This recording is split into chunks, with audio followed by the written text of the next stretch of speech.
Pendant 100 ans, les physiciens étaient certains que l'univers est unique. Un seul Big Bang, une seule réalité, une seule histoire du cosmos. Puis une expérience simple, si simple qu'on peut la réaliser dans un garage, a montré que la matière se comporte comme si elle existait en plusieurs endroits à la fois, comme si elle vivait simultanément dans des réalités différentes. Et la seule explication cohérente que les mathématiques proposent est celle-ci. Ces autres réalités existent bel et bien. Notre univers n'est pas seul, il n'a jamais été seul. Il nage dans un océan d'univers dont nous ne soupçonnons même pas l'existence, parce que nous sommes enfermés dans l'un d'eux, comme un poisson qui ignorerait qu'il y a de l'eau autour de lui. Ce n'est pas de la science-fiction, ce n'est pas une métaphore poétique inventée pour faire rêver les foules. Ce sont les conclusions mathématiques des théories les plus rigoureuses que la physique ait jamais produites. 3 théories distinctes, nées de 3 branches différentes de la physique, convergent toutes vers la même conclusion. Il existe d'autres univers. Et la question qui obsède aujourd'hui les cosmologistes du monde entier n'est plus quote 0 bas. Cette question a déjà une réponse, et elle est oui. C'est comment le prouver. Ce n'est pas la même question.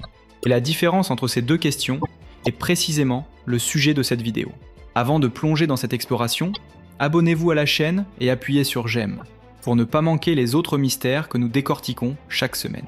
Et dites-moi dans les commentaires, de quelle ville regardez-vous cette vidéo? Et quelle heure est-il chez vous en ce moment?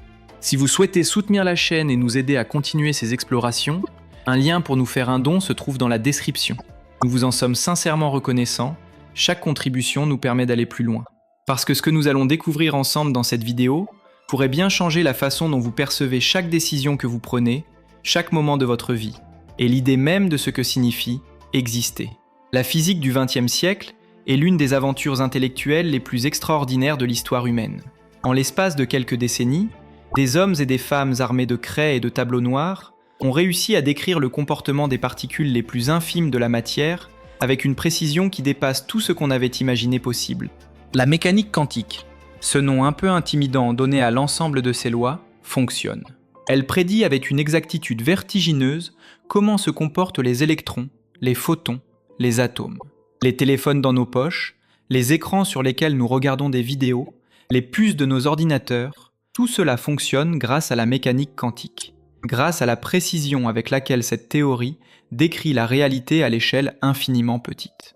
Aucune théorie dans l'histoire de la science n'a jamais été aussi précise. Mais il y a un problème si profond, si déroutant, que les plus grands esprits du XXe siècle ont passé des décennies à se disputer à son sujet.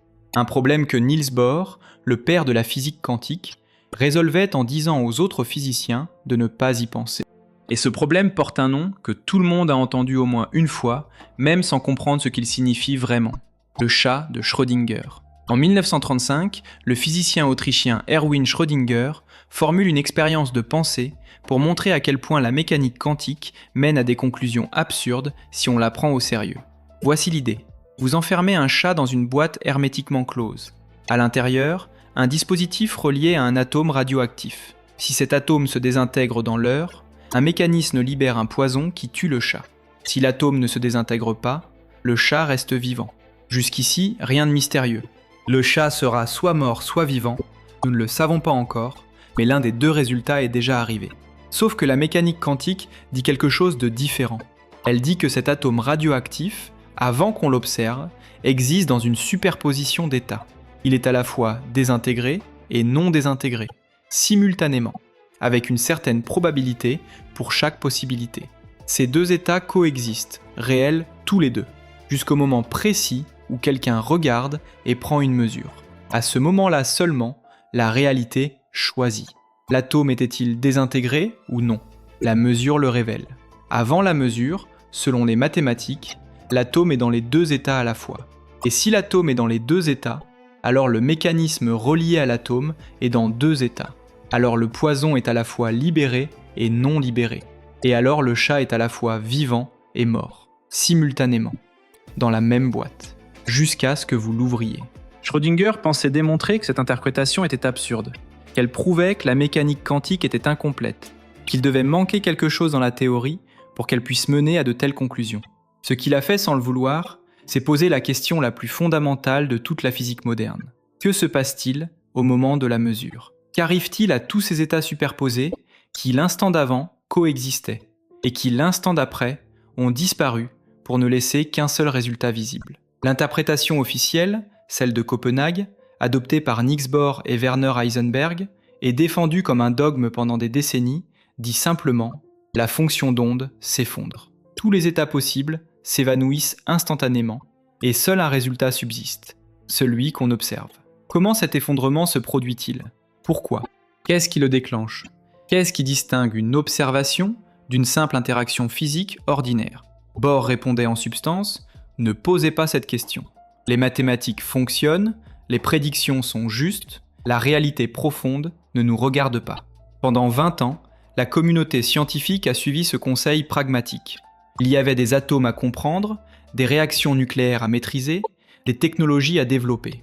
La question de l'interprétation de la mécanique quantique semblait être une préoccupation philosophique sans conséquences pratiques. On pouvait calculer sans comprendre. On pouvait utiliser la théorie sans savoir ce qu'elle disait vraiment sur la réalité. Mais certains physiciens, plus têtus que les autres, n'arrivaient pas à s'en satisfaire. Ils sentaient qu'une théorie censée décrire la réalité physique ne pouvait pas se contenter de hausser les épaules devant sa propre interprétation. Parmi eux, un jeune homme de 24 ans, étudiant en doctorat à Princeton, qui allait proposer une réponse si radicale, si dérangeante, que personne ne voulut l'écouter pendant plus d'une décennie. Son nom était Hugh Everett III.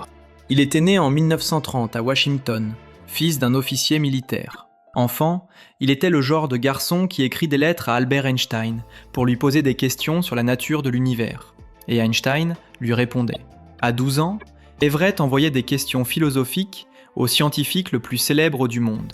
Et Einstein prenait le temps d'y répondre, comme on correspond avec un père. Everett avait cette sorte de précocité tranquille, cette façon de regarder les problèmes les plus redoutables, comme s'ils étaient simplement des puzzles incomplets qui attendaient patiemment d'être résolus. Il étudia d'abord l'ingénierie chimique, au Massachusetts Institute of Technology, avec un parcours scolaire parfait, avant de se tourner vers la physique théorique à Princeton. C'est là qu'il rencontra l'homme qui allait devenir son directeur de thèse, John Wheeler. Wheeler était l'un des physiciens les plus respectés et les plus créatifs de son époque. L'homme qui popularisera plus tard l'expression « quote 5 » pour désigner ces objets cosmiques dont la gravité absorbe même la lumière. Wheeler croyait aux idées audacieuses. Il croyait en son étudiant. Et Everett, lui, avait mis le doigt sur quelque chose que personne n'avait osé formuler aussi clairement. La mécanique quantique, dans ses équations fondamentales, ne prédit jamais l'effondrement de la fonction d'onde. L'effondrement est un postulat ajouté à la main, comme une règle supplémentaire collée sur le bord de la théorie.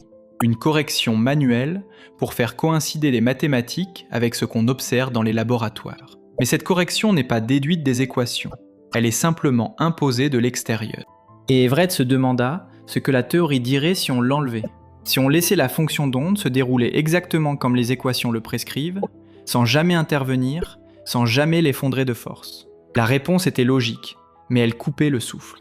Si la fonction d'onde ne s'effondre jamais, alors tous les résultats possibles se réalisent, toujours, simultanément.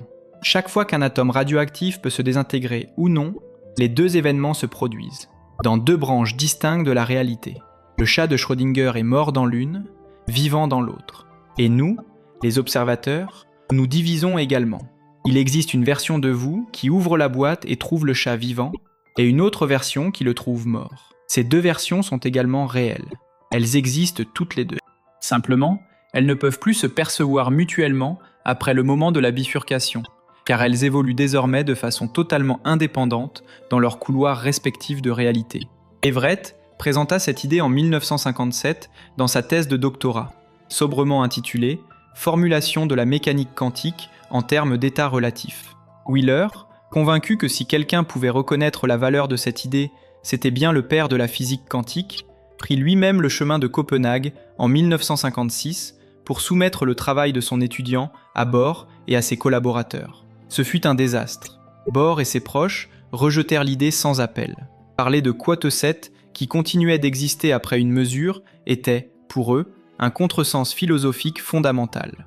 La mécanique quantique n'était pas censée décrire la réalité en soi. Elle décrivait nos résultats d'observation. Un point c'est tout. L'un des collaborateurs de Bohr qualifia même le travail d'Everett de quatuit. Wheeler revint d'Europe avec un compte-rendu décourageant. Everett, pendant ce temps, avait déjà pris une décision. Menacé de perdre son sursis militaire s'il restait étudiant sans perspective d'emploi, il quitta la physique fondamentale avant même d'avoir défendu sa thèse et rejoignit le secteur de la défense américaine. Il passa le reste de sa vie à travailler pour le Pentagone sur des modèles mathématiques de stratégie nucléaire. Un homme qui avait peut-être aperçu la structure profonde de la réalité et qui passait désormais ses journées à optimiser des scénarios de destruction mutuellement assurés. Il mourut en 1982, à 51 ans, sans avoir jamais vu sa théorie prise au sérieux de son vivant. La réhabilitation vint de là où on ne l'attendait pas.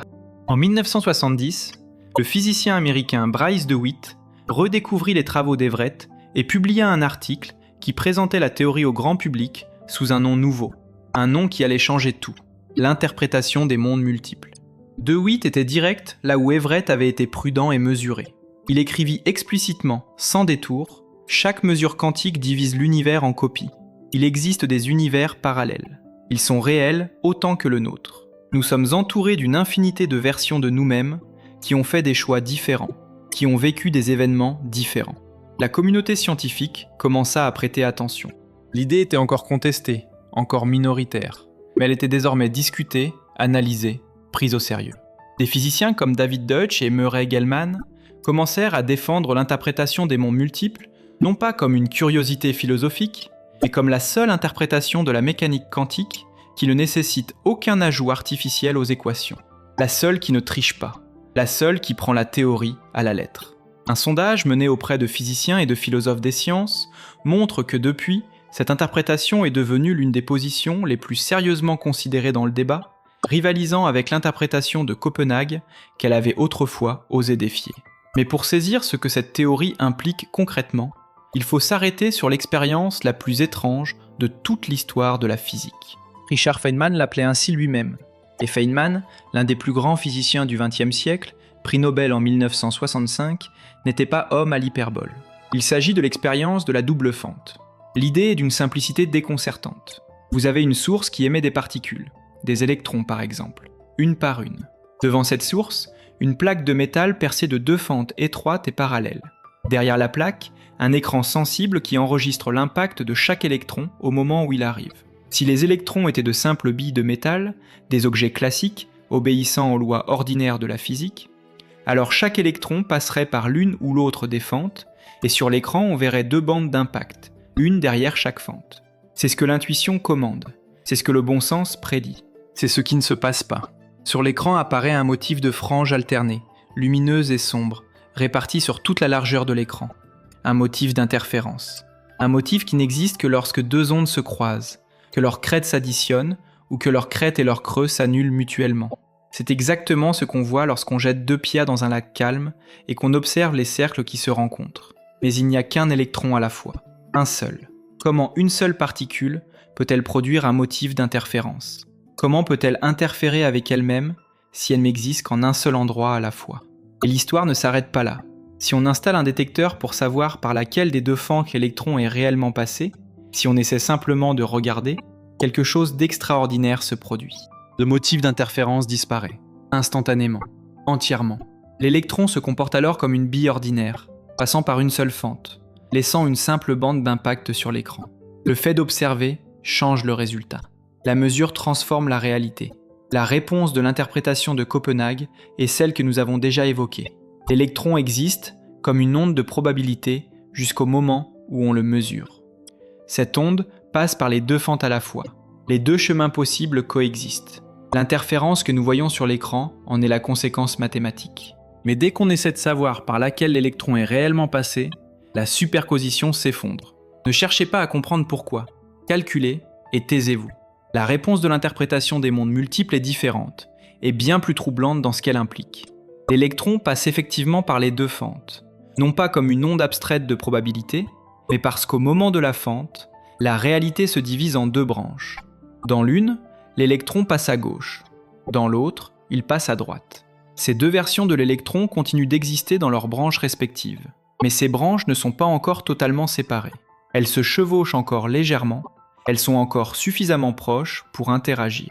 Et c'est cette interaction entre deux branches d'une réalité en train de se séparer que nous appelons interférence. Ce motif que nous mesurons sur l'écran, ces franges lumineuses et sombres, est littéralement la trace physique d'une branche parallèle de la réalité en train d'effleurer la nôtre. Quand on installe le détecteur et qu'on regarde par quelle fente l'électron est passé, on force les deux branches à se différencier de façon irréversible.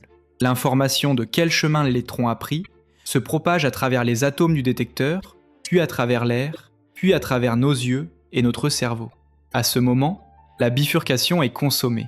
Les deux branches sont si distinctes, si éloignées l'une de l'autre dans l'espace des possibilités, qu'elles ne peuvent plus interférer.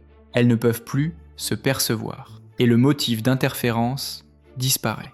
Ce processus, ce passage d'une superposition à des branches distinctes et indépendantes, a un nom en physique, la décohérence. Et c'est la décohérence qui explique pourquoi nous ne ressentons pas, dans notre vie quotidienne, cet embranchement permanent de la réalité. À chaque fraction de seconde, dans chaque atome de notre corps, des processus quantiques ont lieu. À chaque fois, la réalité se divise. Mais les branches résultantes interagissent avec tellement d'atomes, tellement de molécules, tellement d'informations environnantes qu'elles deviennent instantanément, irrémédiablement différentes l'une de l'autre. Nous sommes, chacun d'entre nous, perpétuellement en train de nous diviser. Mais chaque copie de nous-mêmes ne voit que son propre couloir de réalité, convaincu qu'il est le seul qui existe. La mécanique quantique, prise à la lettre, sans aucun ajout artificiel, dit ceci. L'univers entier se divise en permanence. Non pas une fois ou deux, à chaque fraction de seconde, pour chaque particule, dans chaque atome, de chaque étoile, de chaque galaxie de l'univers observable, et au-delà. Le nombre de branches de la réalité qui ont émergé depuis le Big Bang est un chiffre si grand qu'aucun mot dans aucune langue ne peut le désigner. Ces branches sont toutes réelles. Dans certaines d'entre elles, des versions de vous-même ont pris des décisions différentes, ont connu des vies différentes. Dans d'autres, des événements minuscules ont eu des conséquences en cascade sur tout ce qui a suivi. Pourtant, aussi vertigineux que soit ce tableau, il ne décrit qu'une seule façon dont les univers parallèles peuvent surgir de la physique. Car une autre théorie, née non pas de l'infiniment petit mais de l'infiniment grand, mène à une conclusion similaire par un chemin entièrement différent. Le soir du 6 décembre 1979, Alan Guth, jeune physicien américain de 32 ans, était assis à son bureau à Cornell en train de remplir des pages de calcul. Il cherchait une solution à un problème cosmologique qui embarrassait les théoriciens depuis des années. Pourquoi l'univers observable est-il si remarquablement uniforme ? Dans toutes les directions où nous braquons nos télescopes, dans tous les coins du ciel visible, la température du rayonnement cosmique de fond est pratiquement identique, avec des variations si infimes qu'elles représentent une fraction infinitésimale de degrés. Pourtant, selon les modèles standards de la cosmologie, des régions opposées de l'univers n'ont jamais pu être en contact au cours de toute leur histoire. La lumière, voyageant depuis le Big Bang, n'a eu le temps d'aller que dans une direction, pas dans l'autre. Comment deux zones qui n'ont jamais communiqué, qui n'ont jamais échangé la moindre information, peuvent-elles avoir exactement la même température ? Ce soir-là, Gus trouva sa réponse. Et dans son cahier de notes, il écrivit en lettres majuscules 2 mots entourés d'un double cadre. Spectaculaire réalisation. L'univers, dans les tout premiers instants de son existence, sitôt après le Big Bang que la durée serait absurde à prononcer à voix haute, avait connu une phase d'expansion extraordinaire. Non pas une expansion ordinaire, comme celle qui dilate encore aujourd'hui l'espace entre les galaxies, mais une accélération si violente, si soudaine, si brève, que l'espace lui-même s'était étiré de façon prodigieuse. En un laps de temps infinitésimal, une région minuscule, bien plus petite qu'un noyau d'atomes, était devenue aussi grande que notre univers observable aujourd'hui. Guth appela ce phénomène l'inflation cosmique. L'inflation résolvait plusieurs problèmes en même temps, avec une élégance remarquable. Elle expliquait l'uniformité de l'univers. Si toute la région que nous observons aujourd'hui provenait d'une zone initialement si petite que chaque partie de cette zone avait été en contact avec toutes les autres, alors l'uniformité devenait naturelle. Elle expliquait aussi pourquoi l'univers semble géométriquement plat à grande échelle. Et elle prédisait quelque chose de magnifique. Les minuscules fluctuations quantiques du vide primordial, ces oscillations aléatoires et inévitables que même le vide le plus parfait ne peut pas éviter, avaient été étirées à des échelles cosmiques par l'inflation, semant les graines de toutes les galaxies, de toutes les étoiles, de toutes les planètes qui existent aujourd'hui. Les structures que nous voyons dans l'univers, ces filaments cosmiques, ces amas de galaxies qui s'étendent sur des centaines de millions d'années-lumière, sont l'empreinte agrandie de fluctuations quantiques qui existaient à l'échelle des particules élémentaires dans les premiers instants du cosmos. Guth présenta ses idées lors d'un séminaire au centre de l'accélérateur linéaire de Stanford au début de l'année 1980. Du jour au lendemain, il passa d'un chercheur inquiet pour ses perspectives de carrière à un homme dont tout le monde voulait l'attention. Mais l'inflation avait une conséquence que Guth n'avait pas immédiatement anticipée. Une conséquence précisée et formalisée peu après par le physicien russo-américain Andrei Linde, puis appuyé par Paul Steinhardt et Alexander Vilenkin. Si l'inflation avait pu se déclencher une fois, rien dans les mathématiques ne l'empêchait de se déclencher en permanence. En différents endroits, à différents moments, de façon éternelle. Voici comment.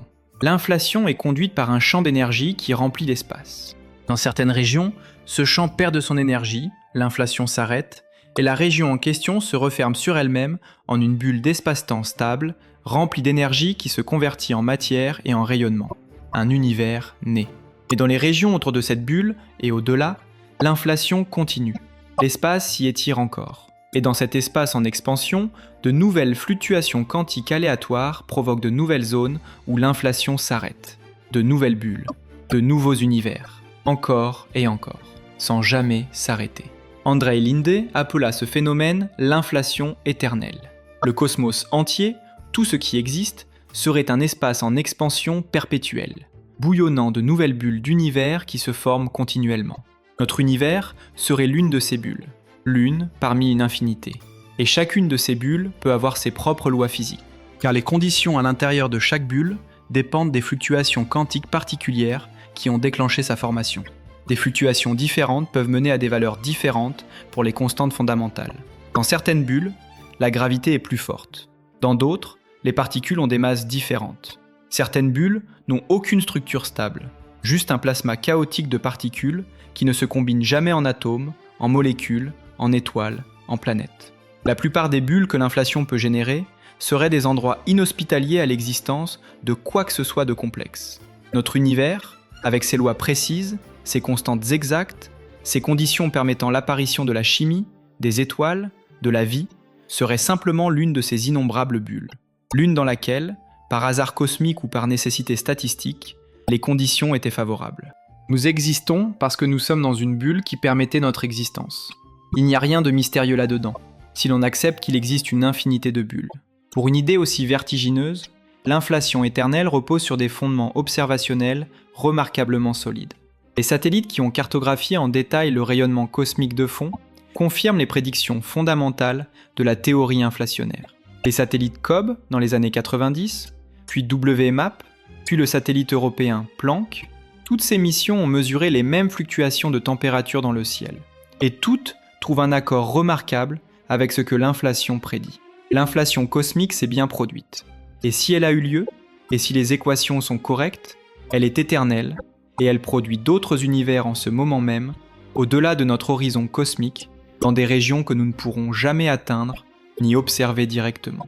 L'inflation éternelle génère donc un multivers de bulles, chacune potentiellement différente, chacune naissant de l'expansion perpétuelle d'un cosmos plus vaste que tout ce que nous pouvons concevoir. Mais les bulles d'inflation ne sont pas les seuls univers que la physique prédit. Il existe une troisième théorie, la plus ambitieuse de toutes, qui ne s'arrête pas à des constantes différentes ou à des histoires différentes.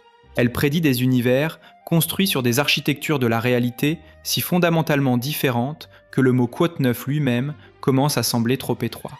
Et pour comprendre cette théorie, il faut d'abord comprendre la question à laquelle elle tente de répondre. Qu'est-ce que la matière est, au fond, vraiment ? La matière, au fond, n'est pas ce que nous croyons. Pendant des siècles, les physiciens ont pensé que les briques fondamentales de l'univers étaient des particules, des points minuscules sans dimension, sans structure interne, sans épaisseur, des billes infiniment petites. Cette vision était pratique, elle fonctionnait, elle permettait de faire des calculs. Mais vers la fin du XXe siècle, certains physiciens commencèrent à se demander si ces billes ponctuelles pouvaient vraiment être la dernière couche de la réalité, ou si quelque chose se cachait encore en dessous. La réponse qu'ils proposèrent est l'une des idées les plus audacieuses et les plus controversées de toute l'histoire de la science, la théorie des cordes.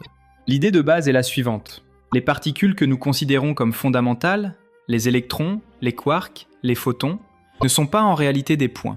Ce sont de minuscules filaments d'énergie, des cordes vibrantes, si petites que toutes nos technologies actuelles ne pourraient même pas commencer à les distinguer d'un point. Chacune de ces cordes vibre à sa propre fréquence. Et c'est cette fréquence de vibration qui détermine ce qu'est la corde. Un électron, un quark, un graviton. Comme une corde de guitare qui peut produire un Do ou un Ré selon la façon dont on la pince, chaque fréquence de vibration correspond à une particule différente. Toutes les particules du monde ne seraient que des harmoniques différentes d'un même instrument cosmique fondamental. Cette idée avait un avantage immédiat et fascinant. Elle semblait capable de réconcilier les deux théories qui gouvernent la physique moderne et qui refusent obstinément de s'entendre. La relativité générale décrit le cosmos à grande échelle, la gravité, la courbure de l'espace-temps, le comportement des étoiles et des galaxies. La mécanique quantique décrit le monde à toute petite échelle, les particules, les atomes, les forces fondamentales. Ces deux théories fonctionnent chacune extraordinairement bien dans leur domaine. Mais quand on essaie de les combiner, quand on essaie de décrire la gravité à l'échelle quantique, ou quand on pense aux conditions de l'intérieur d'un trou noir, ou aux premiers instants du Big Bang, les équations explosent. Des résultats infinis apparaissent, là où il devrait y avoir des réponses finies. Les mathématiques s'effondrent. La théorie des cordes semblait contourner ce problème avec élégance. Mais elle avait un prix. Pour fonctionner, pour que ces équations restent cohérentes, elles nécessitent des dimensions supplémentaires. Non pas 3 dimensions d'espace comme celles que nous habitons, mais 10 ou 11 selon les versions. Ces dimensions supplémentaires existent selon la théorie, mais elles sont enroulées sur elles-mêmes à une échelle si infime que nous ne pouvons pas les percevoir. Comme si vous regardiez un tuyau de loin et ne voyiez qu'une ligne, incapable de distinguer la dimension circulaire qui l'entoure. Et voici où la théorie des cordes rencontre le multivers. Ces dimensions supplémentaires peuvent s'enrouler de différentes façons. Il existe un nombre colossal de façons différentes de les plier, de les tordre, de les refermer sur elles-mêmes. Le physicien Leonard Susskind, de l'université de Stanford, l'un des fondateurs de la théorie des cordes, fut parmi les premiers à prendre la mesure de ce que cela impliquait. Chaque façon différente d'enrouler les dimensions supplémentaires correspond à un ensemble différent de lois physiques. Une géométrie différente des dimensions cachées donne une gravité différente, des masses de particules différentes, une constante cosmologique différente. Chaque arrangement possible des dimensions correspond à un univers possible. Et le nombre d'arrangements possibles est proprement délirant. Les estimations actuelles parlent d'un nombre écrit avec 500 zéros. Un nombre si grand qu'il dépasse toute tentative de visualisation. Susskind appela l'ensemble de toutes ces possibilités le paysage de la théorie des cordes. Un vaste espace de possibilités dont chaque point représente un univers potentiel, chacun avec ses propres lois, ses propres particules, ses propres forces. Et si l'inflation éternelle remplit ce paysage, si chaque possibilité se réalise quelque part dans un univers bulle, alors nous vivons dans un multivers où toutes les physiques possibles existent simultanément quelque part. La théorie des cordes n'a pas encore été confirmée expérimentalement. Les cordes, si elles existent, vibrent à une échelle tellement infime que nous serions incapables de les détecter avec les instruments les plus puissants que nous pouvons imaginer construire aujourd'hui. Mais elle prédit un multivers d'une richesse et d'une diversité qui dépasse tout ce que nous avions osé concevoir. Et pour cartographier cet espace vertigineux, un physicien a eu l'idée de dresser une carte, non pas des univers eux-mêmes, mais des types d'univers qui peuvent exister. Max Tegmark est un cosmologiste suédois qui travaille au Massachusetts Institute of Technology. En 1999, il publia un article qui allait devenir l'une des tentatives les plus sérieuses et les plus discutées d'organiser les différentes versions du multivers en une classification cohérente. Tegmark distingue 4 niveaux, qui peuvent être compris comme des poupées gigognes emboîtées les unes dans les autres, chaque niveau contenant et dépassant le précédent. Le niveau 1 est le plus simple, et peut-être le plus difficile à absorber émotionnellement. Si l'espace est infini, ou même suffisamment grand, alors la matière ne peut se combiner que d'un nombre limité de façons différentes. Les particules élémentaires ont un nombre limité d'états possibles. Dans un espace suffisamment vaste, toutes les configurations possibles finissent par se réaliser. Et parmi elles, notre configuration se répète. Il existe quelque part, à une distance inimaginable, une région de l'espace identique à la nôtre, avec les mêmes galaxies, le même système solaire, la même Terre, et vous, en train de regarder cette vidéo.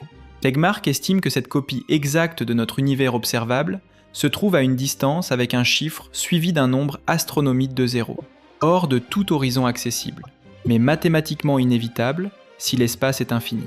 Ces univers-là ont les mêmes lois physiques que le nôtre. Seule la distribution de la matière diffère. Et encore, à des distances suffisantes, même ça se répète. Le niveau 2 correspond aux univers bulles de l'inflation éternelle. Ces univers existent au-delà de notre horizon cosmique, non pas parce que la lumière n'a pas eu le temps d'en arriver, mais parce que l'espace entre eux et nous s'étire plus vite que la lumière ne peut le traverser. Ces univers peuvent avoir des lois physiques différentes, des constantes différentes. Ils sont comme d'autres îles dans un océan cosmique dont nous ne pouvons pas voir les rives. Le niveau 3 est l'univers d'Everett, les mondes multiples de la mécanique quantique. Ces univers ne sont pas séparés dans l'espace. Ils coexistent dans le même espace-temps que le nôtre, superposés, invisibles les uns aux autres après la décohérence. Chaque bifurcation quantique génère une nouvelle branche, un nouveau monde. Ces mondes sont en un sens les plus proches de nous. Ils émergent de la même réalité que la nôtre, mais ils sont aussi absolument inaccessibles. Et puis, il y a le niveau 4. C'est là que Tegmark pousse l'idée jusqu'à son point limite. Sa proposition: toute structure mathématique cohérente a une existence physique réelle. Ce n'est pas seulement notre univers qui est mathématique dans sa structure, c'est la réalité elle-même qui est, en son fond, de nature mathématique. Et si toute structure mathématique cohérente existe, alors il y a des univers avec des géométries différentes, des logiques différentes, des règles différentes, à des niveaux si fondamentaux qu'ils dépassent ce que nous pouvons même commencer à visualiser. Le multivers de niveau 4 contient non seulement tous les univers possibles selon nos lois physiques, mais tous les univers possibles selon n'importe quelle loi physique, y compris des lois que nous ne pouvons pas formuler avec notre mathématique actuelle. Tegmark affirme que la question n'est pas de savoir s'il y a des univers parallèles, il y en a, selon lui, à au moins l'un de ces 4 niveaux. La vraie question est de savoir jusqu'où va le multivers. Mais pour comprendre pourquoi tant de physiciens prennent ces idées au sérieux, pourquoi le multivers n'est pas qu'une spéculation oisive, il faut regarder un fait précis. Un fait qui concernait déjà les cosmologistes bien avant que le mot multivers n'entre dans le vocabulaire scientifique. Un fait si troublant, si improbable, si difficile à expliquer autrement, qu'il continue de hanter les meilleurs esprits de la physique théorique. Notre univers est taillé sur mesure pour que nous existions. Et ce n'est pas une métaphore. Prenez la force de gravité. Si elle était légèrement plus forte qu'elle ne l'est, légèrement, pas radicalement, une infime variation, alors toute la matière de l'univers primitif se serait effondrée sur elle-même bien trop vite pour que des étoiles puissent se former. Si elle était légèrement plus faible, la matière se serait dispersée trop rapidement pour jamais se rassembler en galaxies, en étoiles, en planètes. Pas de gravité exactement comme la nôtre, pas d'étoiles. Pas d'étoiles, pas d'atomes lourds forgés dans les cœurs stellaires. Pas d'atomes lourds, pas de chimie. Pas de chimie, pas de vie. Prenez maintenant la constante cosmologique, cette énergie mystérieuse du vide qui fait s'accélérer l'expansion de l'univers et que les physiciens appellent l'énergie noire. Sa valeur observée est extraordinairement petite. Les théories les prédisent des ordres de grandeur plus grandes. Si elle avait la valeur que les équations suggèrent naturellement, l'expansion de l'univers aurait été si violente dès les premiers instants que la matière n'aurait jamais eu le temps de se regrouper. Pas de galaxies, pas d'étoiles, un univers vide et froid en expansion perpétuelle. La valeur réelle de la constante cosmologique est ajustée avec une précision si extrême que les physiciens ne savent pas comment l'expliquer. Prenez la force nucléaire forte, la force qui maintient les quarks liés à l'intérieur des protons et des neutrons. Si elle était quelques pourcents plus faible, les protons et les neutrons n'existeraient pas. L'hydrogène, le seul atome que l'univers aurait pu former, n'existerait pas non plus. Si elle était quelques pourcents plus forte, tous les protons se seraient immédiatement fusionnés en hélium dès les premiers instants du cosmos, et l'hydrogène, le combustible des étoiles, aurait été absent. Pas d'hydrogène, pas d'eau. Pas d'eau, et l'une des conditions les plus fondamentales de la vie que nous connaissons disparaît. Ce phénomène a un nom, l'ajustement fin, ou en anglais, le fine-tuning. Les constantes fondamentales de notre univers semblent avoir été réglées avec une précision extraordinaire pour permettre l'existence de structures complexes. Chacune est ce qu'elle est, avec une valeur précise qui permet les atomes, les étoiles, les galaxies, la chimie, la biologie. 3 explications sont possibles. La première, c'est une coïncidence. L'univers est tel qu'il est par pur hasard, et nous avons de la chance d'exister. Cette explication est logiquement irréprochable, mais intellectuellement insatisfaisante. Le niveau de précision impliqué rend le pur hasard statistiquement invraisemblable, à un degré qui dépasse l'entendement. La deuxième, c'est une nécessité. Il existe une théorie fondamentale encore inconnue qui démontre que ces constantes ne pouvaient être que ce qu'elles sont, qu'elles découlent logiquement d'une loi plus profonde. Certains physiciens espèrent encore cette explication, mais elle n'est pas en vue. La troisième, il existe un très grand nombre d'univers avec des constantes différentes, et nous vivons nécessairement dans l'un de ceux où les constantes permettent notre existence, parce que dans les autres, personne ne serait là pour poser la question. Cette troisième explication porte le nom de principe anthropique. Et elle est la raison principale pour laquelle le multivers a cessé d'être une curiosité philosophique pour devenir une hypothèse scientifique sérieusement envisagée. Si l'inflation éternelle génère des univers avec des constantes aléatoires, si le paysage de la théorie des cordes offre des configurations possibles, alors l'ajustement fin cesse d'être un mystère. Il devient une sélection statistique. Nous observons un univers compatible avec notre existence parce que nous ne pouvons être que dans un univers de ce type. Mais comment tester une telle hypothèse ? Comment obtenir une preuve d'univers que par définition, nous ne pouvons pas observer directement ? C'est la question à laquelle Stephen Hawking consacra la dernière période de sa vie. Et la réponse qu'il ébaucha, dans les derniers jours de son existence, est l'une des idées les plus audacieuses que la cosmologie ait jamais produites. Le 4 mars 1918, Stephen Hawking apporta ses dernières corrections à un article qu'il avait commencé à rédiger l'année précédente en collaboration avec le physicien belge Thomas Hertog, professeur à l'université de Louvain. 10 jours plus tard, Hawking mourait, à 76 ans. Cet article était sa dernière contribution scientifique. Son titre, Quote 11. Ce que Hawking et Hertog proposaient était une façon de rendre le multivers scientifiquement testable. Non pas en allant observer d'autres univers, ce qui est impossible, mais en cherchant dans notre propre univers les traces de ce que d'autres univers auraient laissé. Leur point de départ était un problème avec l'inflation éternelle standard. La théorie habituelle prédit un multivers fractal, infini, chaotique, une infinité d'univers bulles de toutes les natures possibles, dans tous les états possibles. Ce multivers est si riche, si varié, que faire des prédictions à partir de lui devient presque impossible. On peut justifier n'importe quelle observation en disant qu'elle se produit dans certaines bulles. C'est à la fois la force et le talon d'Achille de la théorie. Elle est tellement générale qu'elle risque de ne rien prédire de précis. Hawking et Hertog proposèrent une approche différente.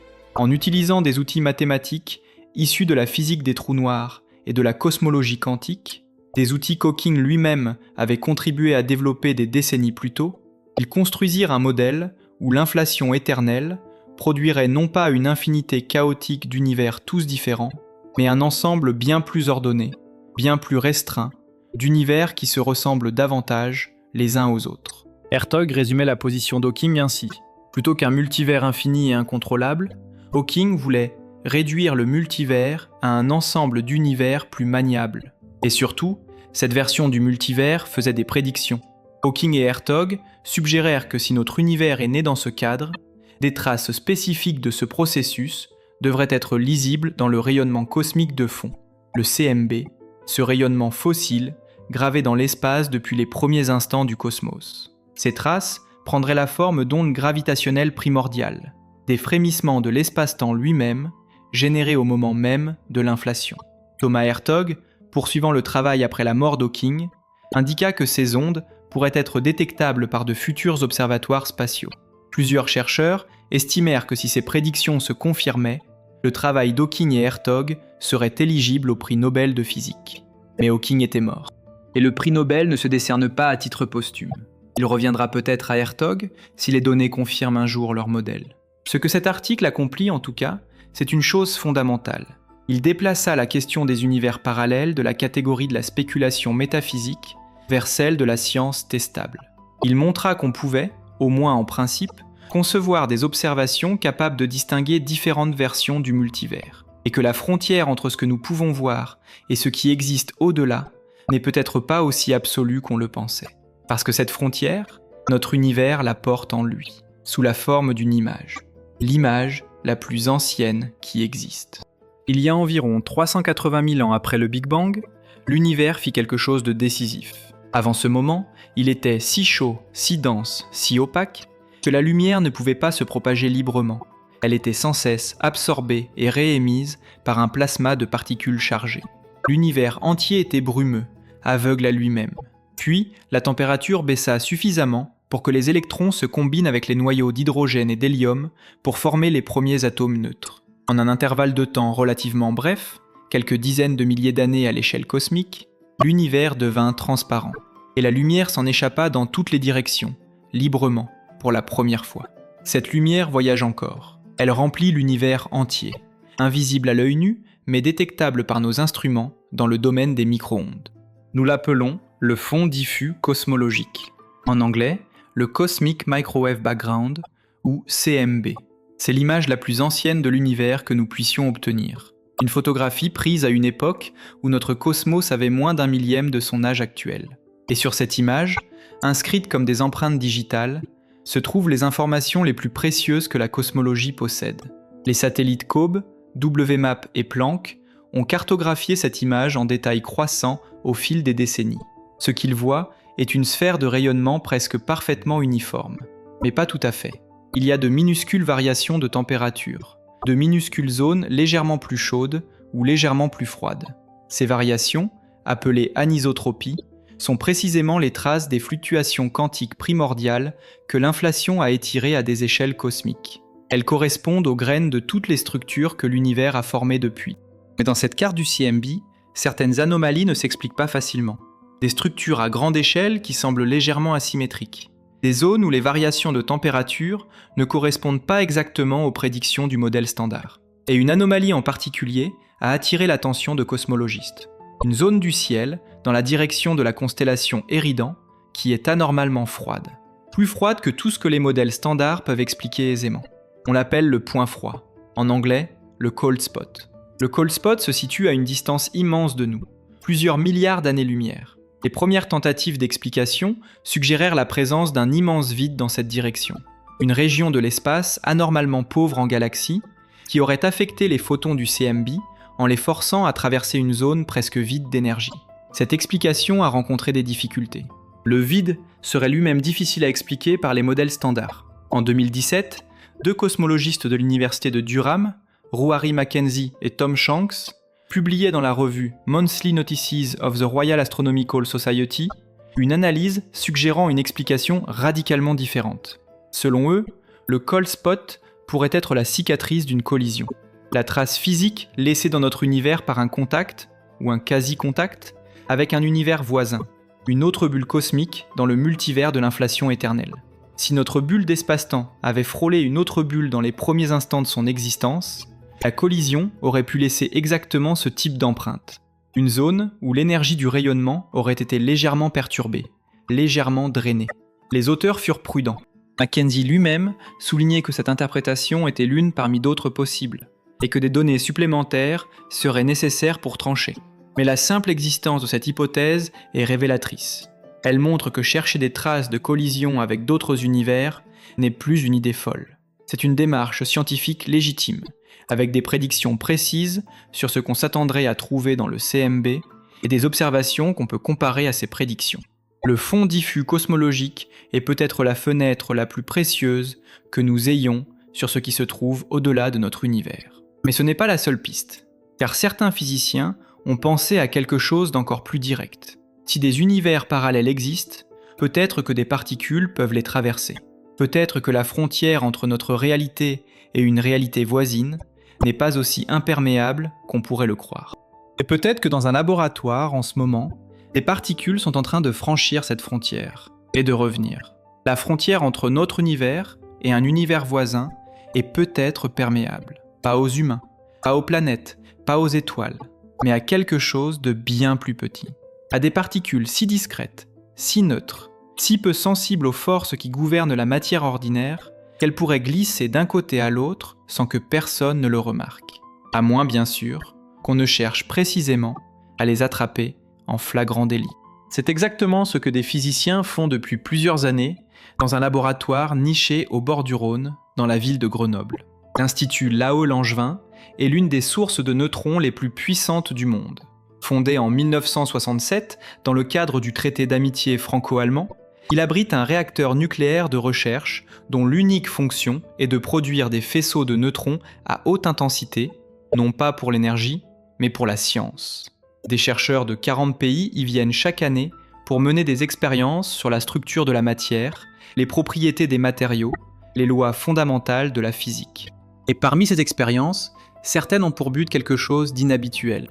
Tester si des neutrons peuvent disparaître de notre univers pour réapparaître dans un univers miroir. L'idée vient de la théorie des cordes et du concept d'univers miroir. Selon certaines versions de la théorie, il pourrait exister un secteur caché de la réalité, un monde symétrique du nôtre, dont les particules n'interagissent presque pas avec les nôtres. Presque, mais pas tout à fait. Le seul lien entre les deux mondes serait la gravité, et, dans certains modèles, une interaction infime qui permettrait à certaines particules de basculer d'un monde à l'autre et retour, à la façon dont un neutrino oscille entre ces différentes saveurs en se propageant. Le neutron est un candidat naturel pour ce type de comportement. Il est électriquement neutre, ce qui le rend insensible à l'électromagnétisme. Il n'interagit avec la matière que faiblement, ce qui lui permet de traverser des murs de plomb épais sans être arrêté. Et dans certains modèles théoriques, un neutron ordinaire pourrait osciller en un neutron miroir, passer dans l'univers symétrique, puis revenir. Si ce phénomène existe, il serait détectable. On enverrait un faisceau de neutrons à travers un blindage qui arrête tout, et on chercherait si des neutrons réapparaissent de l'autre côté, comme s'ils avaient traversé le mur en passant par un autre univers. À Grenoble, les expériences avec le détecteur stéréo ont imposé de nouvelles contraintes sur ce phénomène. Aucune découverte n'a été faite, mais chaque résultat négatif resserre les bornes dans lesquelles un tel univers miroir pourrait exister, rendant les modèles plus précis et plus susceptibles d'être testés. De l'autre côté de l'Atlantique, la physicienne Léa Broussard, du laboratoire national Oak Ridge, aux États-Unis, le laboratoire qui produisit l'uranium du projet Manhattan, a préparé une version plus élaborée de cette expérience avec le réacteur à haut flux de neutrons disponible sur place. Son objectif ? Pousser la sensibilité de la mesure bien au-delà de ce qu'ont fait les expériences précédentes. Broussard est claire sur ce que son expérience peut et ne peut pas faire. Elle ne cherche pas à coter 14, comme certains titres de presse l'ont dramatisé. Elle cherche à tester une prédiction précise d'un modèle théorique précis. Si les neutrons oscillent, son expérience le verra. Si elle ne voit rien, le modèle sera contraint ou éliminé. C'est de la science dans sa forme la plus rigoureuse. Une hypothèse, une expérience, un résultat. Ces expériences illustrent quelque chose d'important. La traque des univers parallèles n'est plus seulement une affaire de cosmologistes qui regardent le ciel. Elle est descendue dans les laboratoires. Elle implique des réacteurs, des détecteurs, des faisceaux de particules. Et elle produit des résultats. Pas encore la découverte espérée, mais des contraintes réelles, des données réelles, une progression méthodique vers une réponse. Et pendant ce temps, dans un registre très différent, une entreprise technologique annonçait en décembre de l'année 2024 ce qui pourrait être, avec toutes les précautions que ce mot exige, une autre fenêtre sur l'existence des mondes parallèles. Le 9 décembre 2024, Google révéla les performances de sa nouvelle puce de calcul quantique, baptisée Willow. Ce que Google annonça était spectaculaire. Willow avait accompli un certain calcul en moins de 5 minutes. Un calcul qui aurait pris à l'un des superordinateurs les plus puissants du monde un nombre d'années écrit avec 25 zéros. Un nombre qui dépasse non seulement l'âge de notre univers, mais dépasse toute durée que l'on puisse relier à quoi que ce soit de physique. Hartmut Neven, le fondateur de Google Quantum AI, ne se contenta pas de décrire la performance technique. Il fit une affirmation qui relança immédiatement le débat sur les univers parallèles. Ces résultats, dit-il, donnent du crédit à l'idée que le calcul quantique se produit dans de nombreux univers parallèles simultanément, ce qui concorde avec la vision que nous vivons dans un multivers. Cette idée n'est pas nouvelle. Elle remonte au physicien britannique David Deutsch, l'un des pionniers de l'informatique quantique, qui dans son livre « L'étoffe de la réalité », publié en 1997, avait avancé cet argument. Un ordinateur quantique peut résoudre certains problèmes exponentiellement plus vite qu'un ordinateur classique. Cette accélération est si radicale qu'elle semble dépasser ce qu'un seul univers pourrait fournir comme ressource de calcul. L'explication naturelle, selon Deutsch, est que le calcul quantique exploite des ressources distribuées dans de nombreuses branches parallèles de la réalité, que lorsqu'un ordinateur quantique résout un problème, il le fait en parallèle dans une multitude de mondes d'Everett simultanément, et seule la réponse finale converge vers notre monde. Cet argument est séduisant. Il est aussi contesté. De nombreux physiciens rappellent qu'un ordinateur quantique peut être décrit et compris entièrement dans le cadre de l'interprétation de Copenhague, sans faire appel aux mondes multiples.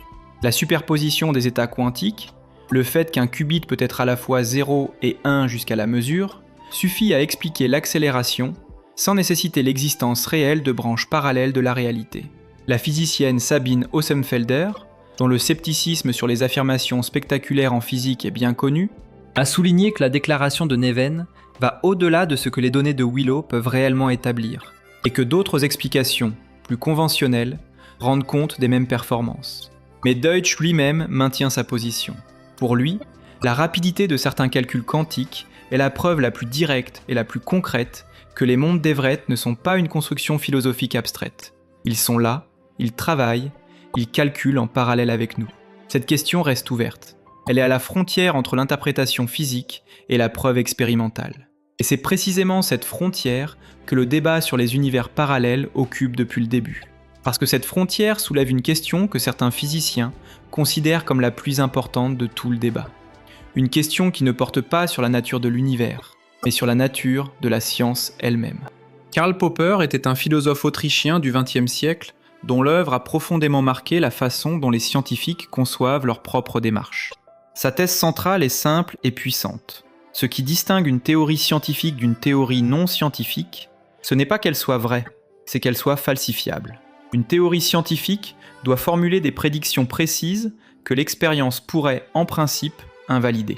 Si une théorie peut expliquer n'importe quel résultat expérimental possible, si elle s'adapte à toute observation pour ne jamais être prise en défaut, alors elle n'est pas de la science, elle est de la métaphysique. Le multivers, dans certaines de ses versions, se heurte directement à ce critère. Si l'inflation éternelle produit une infinité d'univers avec toutes les combinaisons possibles de lois physiques, alors pour n'importe quelle observation que nous faisons dans notre univers, il existe quelque part un univers bulle dans lequel cette observation aurait eu lieu de toute façon. Le multivers peut tout expliquer.